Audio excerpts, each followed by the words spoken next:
What's up, everybody? Bandit Chad here for another Taco Tuesday. As you can see, we are here in the garage and it's a very rainy day out there. So we figured we'd just spin it in here and go over some of the things we've been doing with the Land Cruiser, as well as some of this week's news. So as you can see, the Land Cruiser is still in here. We did manage to drop the transmission yesterday, so everything is progressing just fine. We will be putting in a new rear main seal, a new oil pan gasket, and a new transmission pan gasket. And then hopefully reassembling everything within the next 2 weeks or so, and hopefully we'll have it back on the road here before too long. But it has been a lot of work, and we found a lot of interesting surprises along the way. There is a little rust hole back here in this corner. It shouldn't be too hard to patch up, but it's really been an adventure to say the least. On Saturday, we actually went on a little bit of an adventure.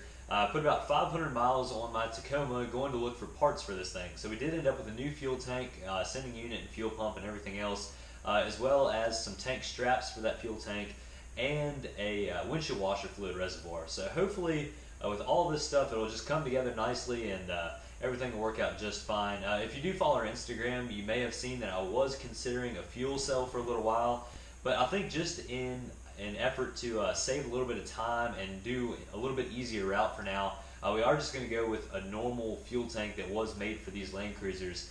And if you're not really in the Land Cruiser market, Land Cruiser parts can be pretty expensive. They only made the FJ80 for the 91 through 97 model years. And this motor with the 3FE was only available for 91 and 92, and then they went with the 1FZFE, which was a lot more powerful and everything else. But they don't really make aftermarket fuel tanks for these, so you kind of have to find one. But when they're about 30 years old now, that can be a little bit tricky to do, to find one in any sort of good condition. So that's kind of why this project has been taking so long. The parts are not exactly easy to come by, but we're still really excited and hopeful that we will have a working vehicle again here before too long, and we will be able to get it back off-road. Speaking of off-road, you just took your truck off-road, correct? Yeah, so we did over the weekend, right before his long trip to get Land Cruiser parts, we did do a little bit of local wheeling with one of our buddies in the off-road club. And I did take my truck out because it has been a little while. It was early summertime last I took the truck out, and it was nice to get it out on the trails, even though, you know, it's not exactly the most ideal truck being as long as it is. But we did have a good time. It was just kind of a short little evening trip that we did, and we did get some footage of that. We might throw together a video for that, but overall it was a good time. Right. And as for the status of my truck, everything is going fine.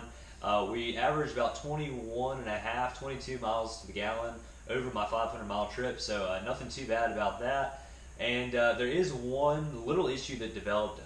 The HVAC fan in the truck that runs the AC and the heat has a little bit of an off-balance kind of rattly sound, so I have to contact the dealer now and get it all fixed. It sounds like this does happen occasionally, even though it really shouldn't on this new of a truck, and it's not too hard to balance out. But with all the work that we have to do with this thing, I think I'm just going to let the dealership take over with the warranty and everything else and let them fix that issue.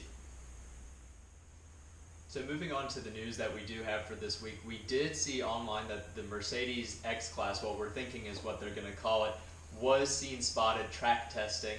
We presume somewhere in Europe. They didn't say exactly which track it was. And there aren't Mercedes emblems on there. You know, it is heavily camouflaged, but we could tell from different design cues through the headlights and some of the sloping body panels that it was a Mercedes in camouflage. Now, some of the underpinnings of the Mercedes X-Class, what we're still calling it, are from the Nissan Navara, which we may be getting as the Frontier replacement. Not the name, we'll still keep Frontier, but it'll be what we know today as the Nissan Navara. We don't know if they were speed testing or just doing, I guess, 0 to 60 times or whatever, but there might be more to come on that in the future.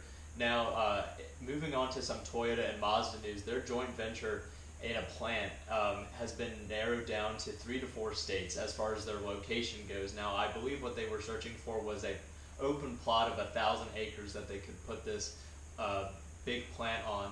We're not exactly sure what those states are. They did not list it. It just said 3 to 4 states, but that will probably get panned out here within the coming months. Hopefully they'll decide here pretty soon. That plant will be for hybrids specifically. Toyota is sharing their hybrid technology to some extent with Mazda, so we'll see what they end up coming out with. The last little bit of news that I do have is the Chevy Colorado ZR2 Midnight and Dusk editions that they're coming out with, and they will be showing those at SEMA. Now, their Midnight edition is just the same exact as the other Midnight editions that Chevy does offer, you know, their Silverado and their base Colorado trims. They're bringing it to the ZR2. That is just the full black treatment through the bow tie and wheels and everything like that. With the Dusk edition, though, that will be offered in all colors that the Colorado ZR2 can be had in.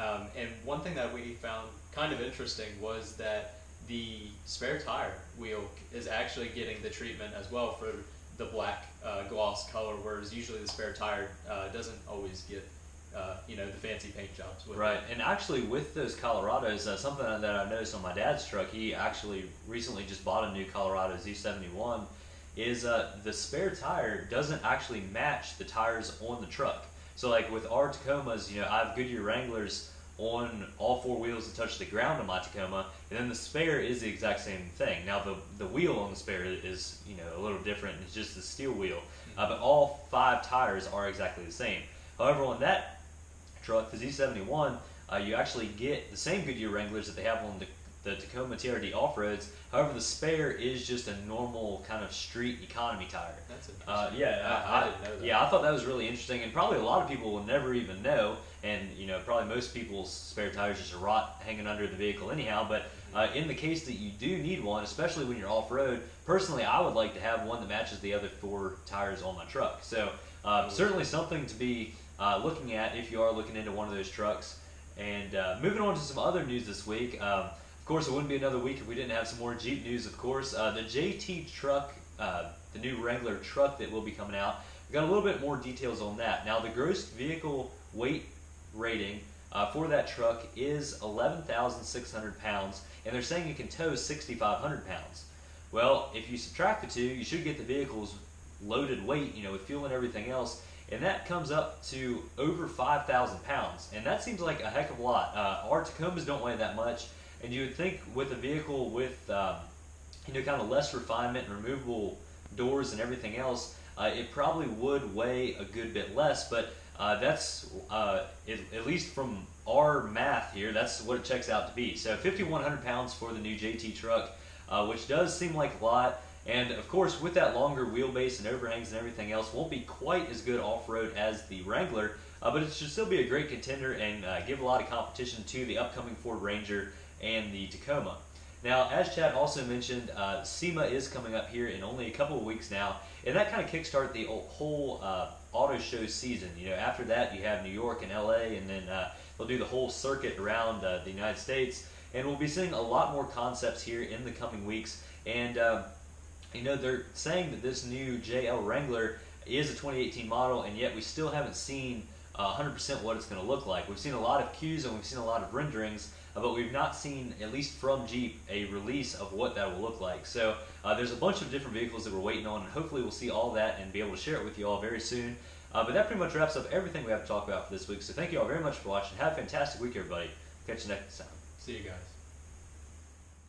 Look at all these parts. And there's a transmission.